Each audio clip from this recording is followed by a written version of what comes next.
bank manager burned a homeless man's $50 million check. Then her boss said, "Sir." The flame caught instantly, a sharp blue tongue licking the edge of the paper before roaring orange. And the sound of it, an ugly, hungry crackle cut through the bank lobby like a gunshot. Gasps exploded around the room. Phones rose. Someone screamed. The homeless man's eyes widened, reflecting fire as the check curled inward on itself. Numbers vanishing, signatures blackening. For one suspended second, the world narrowed to the smell of burning ink and the manager's clenched jaw as she held the lighter steady, daring reality to blink first. The man reached out on instinct, too late, his fingers trembling inches from ash. Security guards froze, unsure whether to intervene or obey. And somewhere above the hum of the air conditioning, a siren wailed, real or imagined, because something irreversible had just happened. The homeless man didn't shout. He didn't curse. He didn't collapse. Instead, he inhaled, slow and controlled, as if bracing against a storm only he could feel. His shoulders squared beneath layers of threadbare cloth. Around him, the bank's glass walls magnified the spectacle, broadcasting humiliation in high definition. The manager's lips curled, satisfied, as if she had snuffed out a lie with righteous fire. But in the silence that followed, thick, electric, wrong, something shifted. The man's gaze lifted, not to her, but past her, toward the mezzanine offices where decisions were made and fortunes moved with his signature. And in that moment, the room realized the thrill wasn't over. It had only begun. The bank had been renovated to look like confidence. Polished stone floors reflected ceiling lights and crisp halos. Brushed steel counters gleamed. The faint scent of citrus cleaner suggested order, precision, control. It was a place designed to make people feel small unless they belonged. The homeless man did not belong. Or so everyone assumed. He had entered quietly, a ripple of discomfort following him through the line. His coat was frayed at the cuffs, shoes held together by hope and duct tape, beard streaked with gray. A canvas satchel hung from his shoulder, heavy enough to pull at the seam. He waited his turn, eyes forward, hands steady. When he reached the counter, the manager Angela looked up, and her face hardened into policy. "Account?" she asked, already reaching for the button that summoned security. "I'm here to deposit a check," he said, voice calm, surprisingly clear. She glanced at his hands, then at his face. "Sir, we don't." He slid the paper across the counter. It landed with a soft slap. The numbers glared up at her. $50 million, $50 million. The room inhaled. A murmur rippled through the line. A teller 2 stations down leaned over. Security guards shifted their weight. Angela laughed a sharp, dismissive sound and pushed the check back with one manicured finger. "Is this a joke?" she said. "You think this is funny?" "It isn't a joke," the man replied. "Please process it." Angela picked up the check, eyes scanning the routing numbers, the watermark, the embossed seal. Her smile thinned. "You expect me to believe this?" She turned it so the crowd could see. $50 million. From who, exactly? He named a private trust. A real one. A quiet one. Her smile vanished. "We don't accept fraudulent instruments." "You're disrupting business." "It's not fraudulent," he said again, still calm. "You can verify it." She tapped her keyboard, fingers flying. The system chirped. Her brow furrowed. She tried another screen. Then another. The crowd leaned in. Phones rose higher. "Security," she snapped, without looking up. 2 guards approached, hands hovering near their belts. Angela stared at the monitor, jaw tightening. The system wasn't rejecting the check. It wasn't flagging it. It was waiting. Her pride flared. I won't have my bank turned into a circus, she said loudly, for the room to hear. This is a fake. And I won't waste another minute on it. Ma'am, a junior teller whispered, pale. The rooting. Angela cut her off. She reached into her drawer, produced a lighter sleek silver, and flicked it once. The flame bloomed. The man's breath caught. Don't, he said, the first crack in his composure. She held the check up, inches from the fire, eyes locked on his. Sir, you need to leave. Then she burned it. Paper curled. Ink bled. The embossed seal blistered. The flame chewed through millions in seconds. A collective gasp sucked the air from the lobby. Angela dropped the remains into a metal tray and snapped the lighter shut, triumphant. There, she said. Problem solved. The guards hesitated. The man stared at the smoking ash, then at Angela, then beyond her.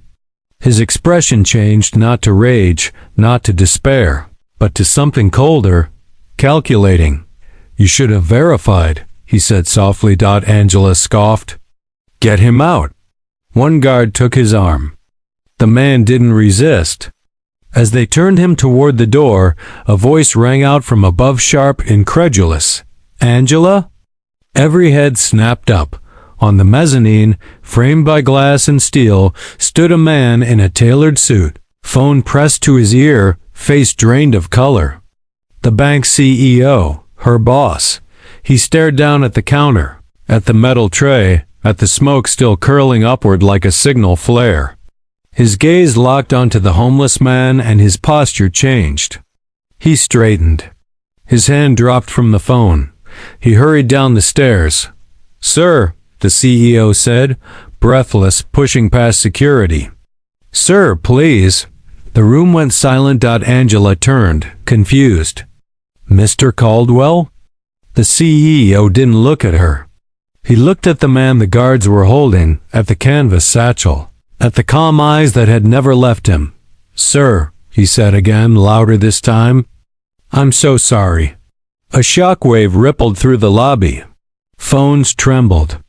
Whispers erupted. Angela's mouth fell open. Sir? The homeless man met the CEO's gaze. You burned the check, he said, nodding toward the tray. Not a problem. The trust can reissue.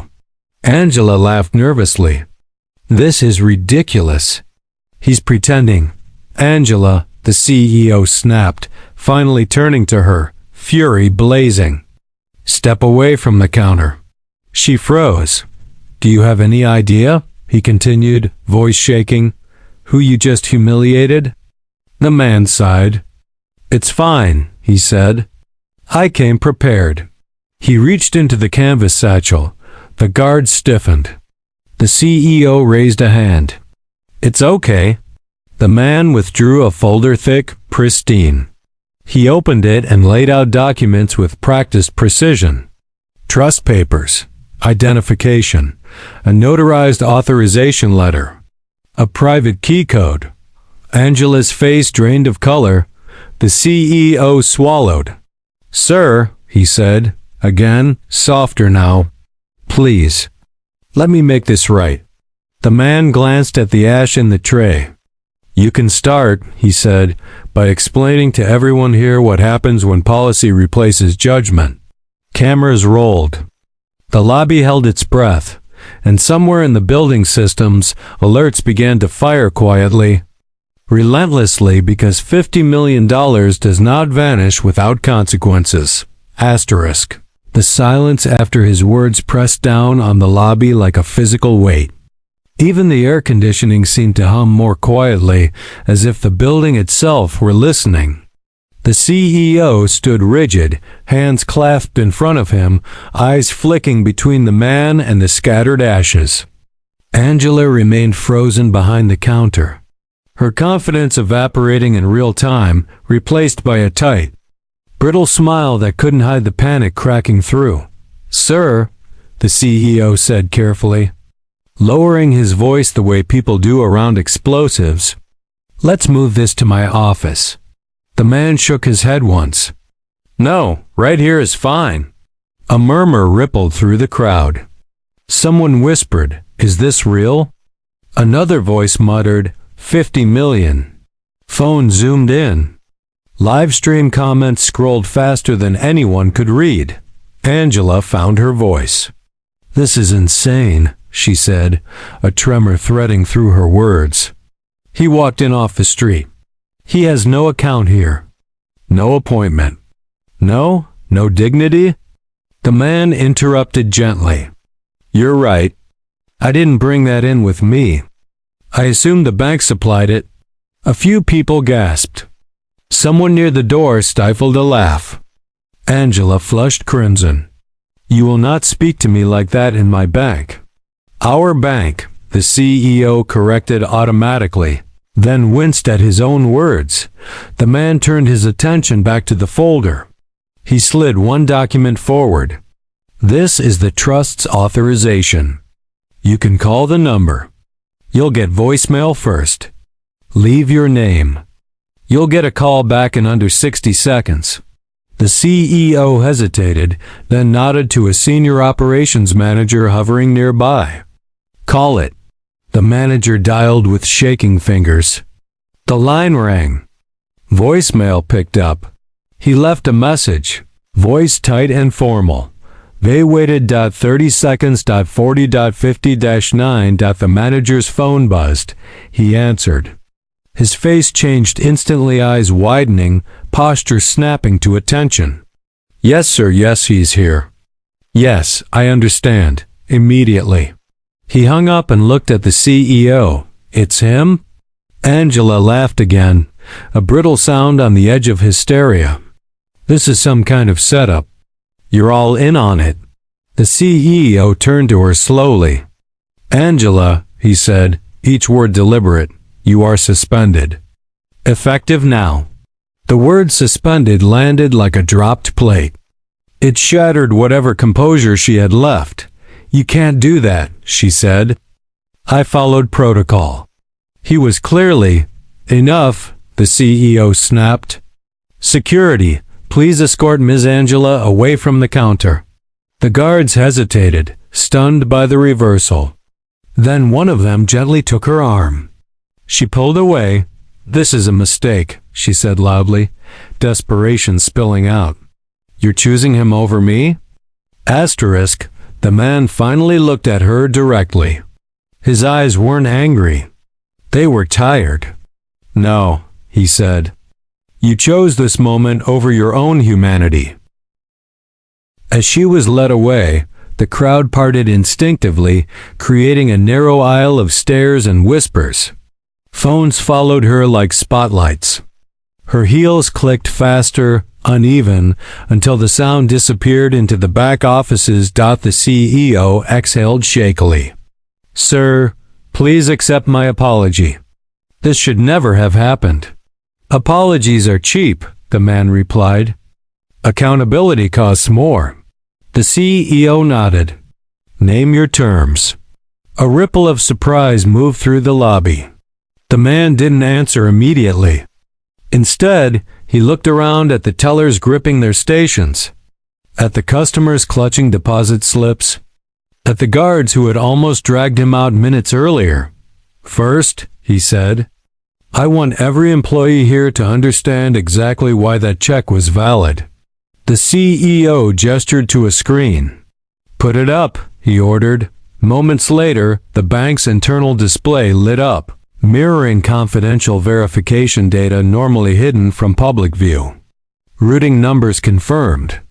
Trust credentials validated. Funds confirmed and frozen pending deposit. Gasps erupted again, this time sharper. "Heavier." "Second," the man continued, "I want the policy that allows an employee to destroy customer property revised immediately." The CEO swallowed. "Done." "And third," the man said, voice steady but carrying now, "I want everyone to hear this." He stepped forward, closer to the counter, close enough that the smell of burned paper still lingered. "I wasn't always homeless. I built companies. I signed paychecks. One funded scholarships. When my wife died, I walked away from everything that reminded me of the life we planned. One chose the street. That doesn't make me stupid. It doesn't make me a liar. And it sure as hell doesn't make me less human. The lobby was silent. No whispers. No phones chiming. Just breathing. The CEO nodded slowly. Your check will be reissued today. Personally expedited. The man gave a small smile. Good, because that money isn't for me. That landed harder than anything else. It's for a foundation, he went on. Housing. Mental health care. Legal aid. The kind of help that doesn't come with lectures. A woman near the back wiped her eyes. A teller swallowed hard. And this branch, the man added, will be the first donor.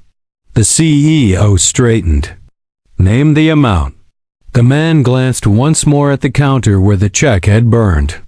Let's start with the cost of what was destroyed, he said. 50 million. A collective intake of breath tore through the room. The CEO didn't flinch. Done. Somewhere deep in the building, systems whirred, approvals cascaded. And a number that large began moving quietly. Irrevocably, the man picked up his canvas satchel and slung it over his shoulder. I'll be back tomorrow, he said, with the reissued check. The CEO nodded. I'll be here. As the man turned toward the exit, the crowd parted again, but this time, the looks were different. Awe, shame, respect. He paused at the door and glanced back once. One more thing. Yes, sir? The CEO asked. Next time someone like me walks in, the man said, remember how fast fire spreads. Then he left. Outside. Sirens wailed for real this time, not for him. But for the world he'd just set on a different course. Asterisk the next morning. The bank opened under a tension so thick it felt scripted. Word of yesterday's incident had exploded, overnight headlines screaming homeless man. Humiliated at bank truth shocks everyone, flooded social media. Clips of the burning check replayed endlessly, slowed down, zoomed in, dissected frame by frame. Angela's face, frozen mid-smirk, had already become a meme. The CEO's "Quiet, sir," echoed through millions of speakers like a reckoning dot by 8:57 a.m.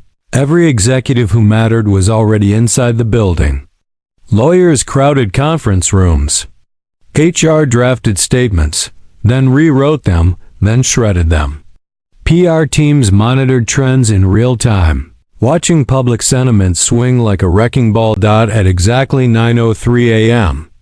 The front doors opened. He walked in the same way he had before, slow. Steady, unannounced. Only this time, no one stopped him. Security straightened instantly. Tellers looked up from their stations. A hush rippled outward, as if the building itself recognized him. He wore the same worn coat, the same scuffed shoes. Nothing about his appearance had changed. Everything else had. The CEO emerged from behind the counter and walked toward him. Hands visible, posture respectful. "Good morning, sir," he said. "Thank you for coming back." "I said I would," the man replied. They didn't go to the office. Instead, the CEO led him straight to the counter, the very spot where the check had burned. A new folder lay there, pristine, embossed with the bank's seal. Beside it sat a second folder, thicker, heavier. The CEO slid the first one forward. The reissued check. Verified, cleared, certified. The man didn't touch it. "And this," the CEO continued, gesturing to the second folder, "is the foundation paperwork. $50 million transferred overnight, unrestricted."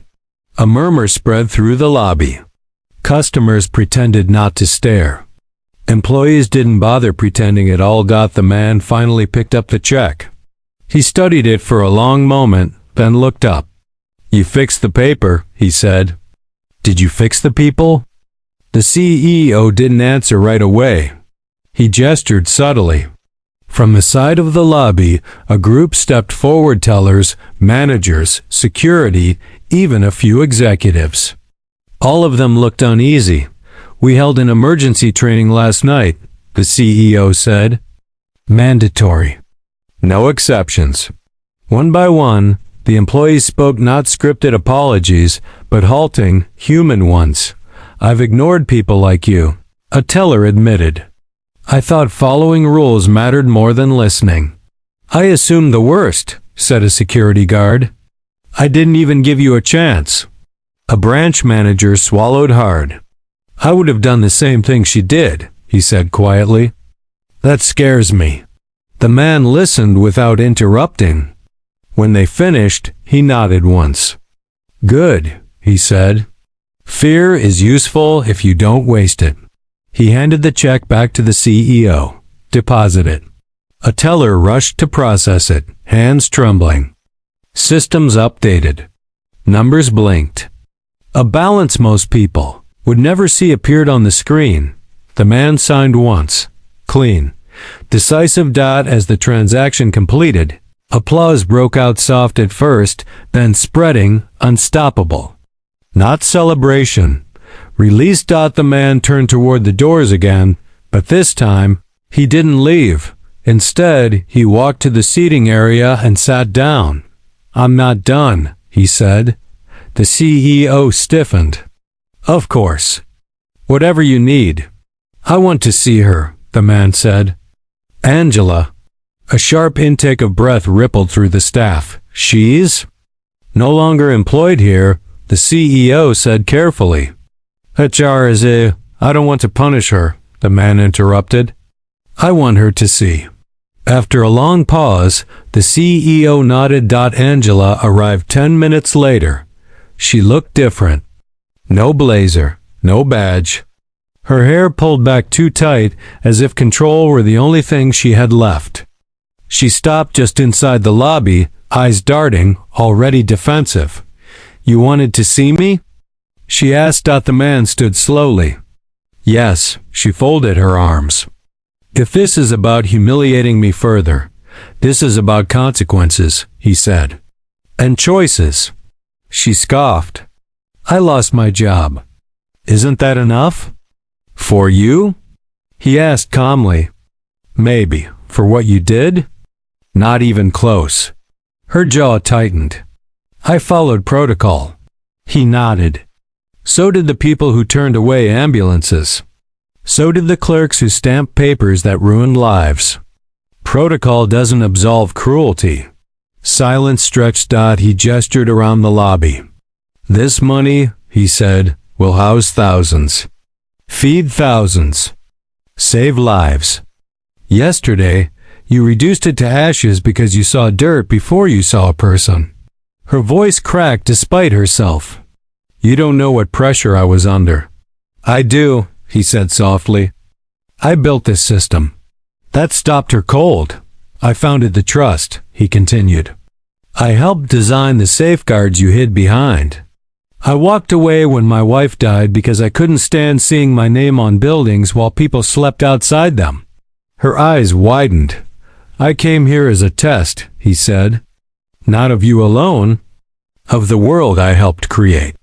She looked around. No one met her gaze, "And you failed," he said. "But failure isn't the end. What comes after is." She swallowed. "What do you want from me?" He considered her for a long moment. "Work," he said. Her head snapped up. "What?" "You'll start at the foundation," he said. "Not in management. On the ground. Intake desks, shelters, courtrooms. You'll look people in the eye every day, the ones you were trained not to see." That's charity," she whispered, as if it were a slur. "No," he corrected. "It's accountability." She hesitated, pride and fear warring on her face. "And if I say no?" He shrugged. "Then this ends as a story about a woman who burned a check and learned nothing." The room waited. Angela's shoulders sagged. Something in her finally gave way. "I'll do it," she said quietly. The man nodded.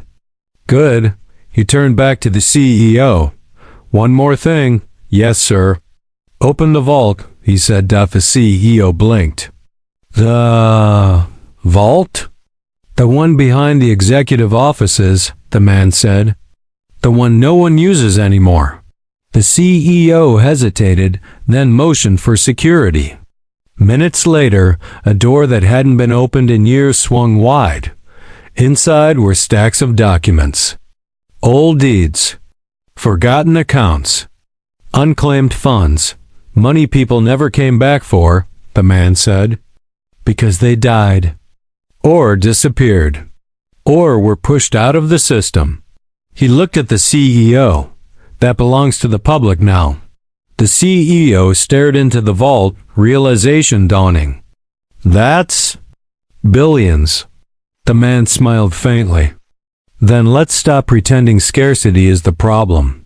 And as the vault lights flickered on, illuminating fortunes long ignored, everyone in the room understood. This wasn't just about a check anymore. It was about everything that had been locked away and who decided who deserved it. The vault doors did not close.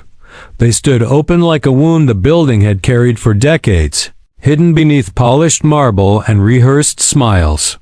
The gold bars reflected the overhead lights so fiercely that several people instinctively shielded their eyes. It was as if the truth itself had become too bright to look at. No one spoke. Not the executives. Not the security team.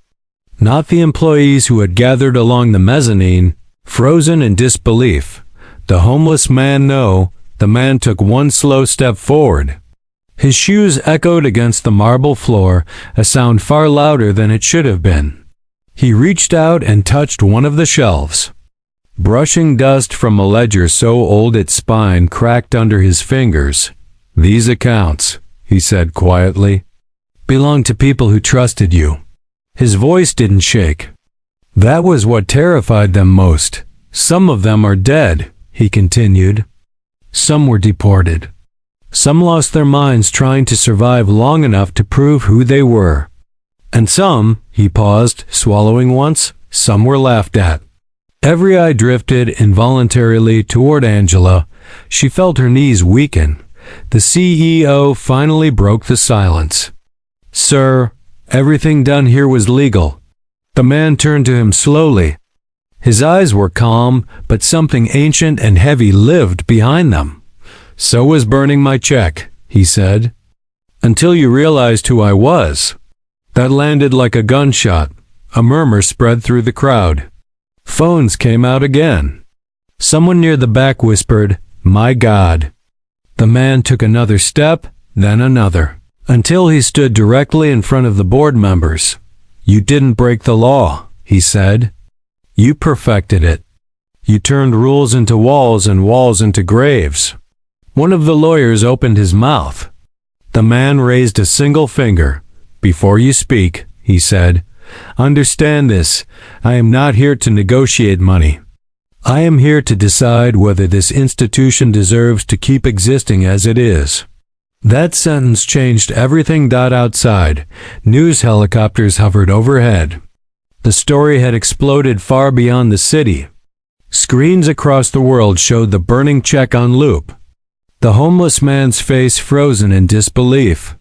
The bank manager's expression caught somewhere between arrogance and panic. Inside, the air felt thinner.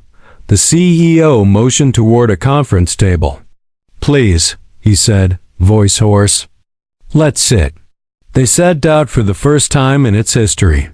The bank's most powerful figures sat across from someone they could not intimidate, could not dismiss, could not buy.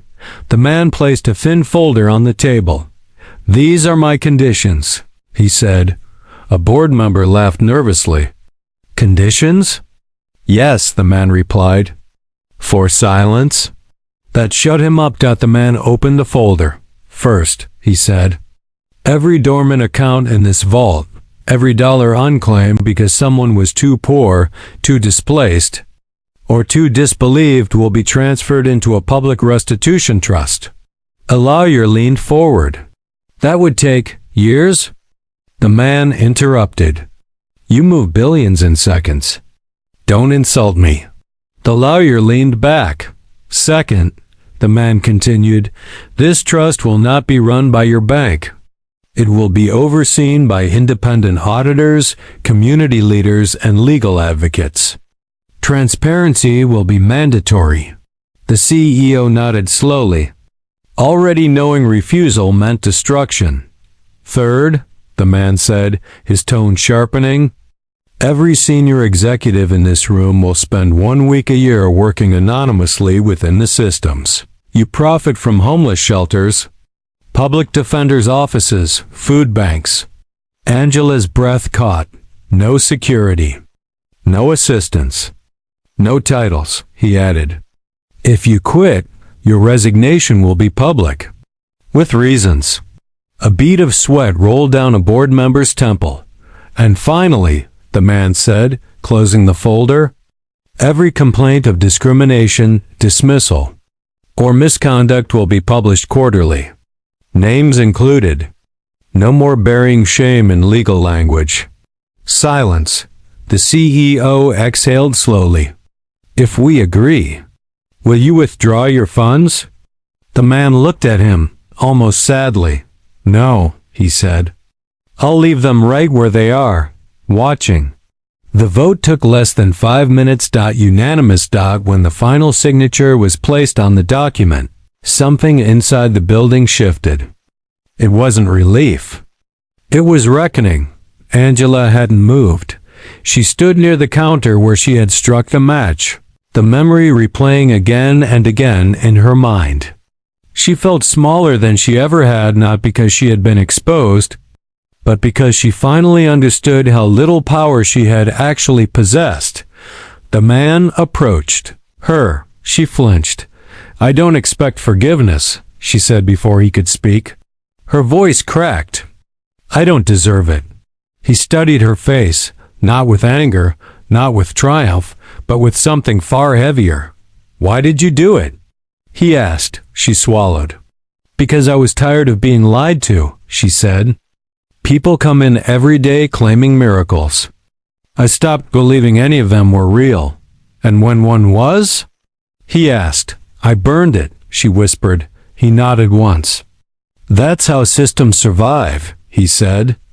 They teach ordinary people to do extraordinary harm and call it policy. She looked up at him, tears streaming freely now. What happens to me? That, he said gently, depends on what you do next. Later that afternoon, the doors of the bank opened. The man stepped outside to a sea of cameras and voices. For a moment, he said nothing.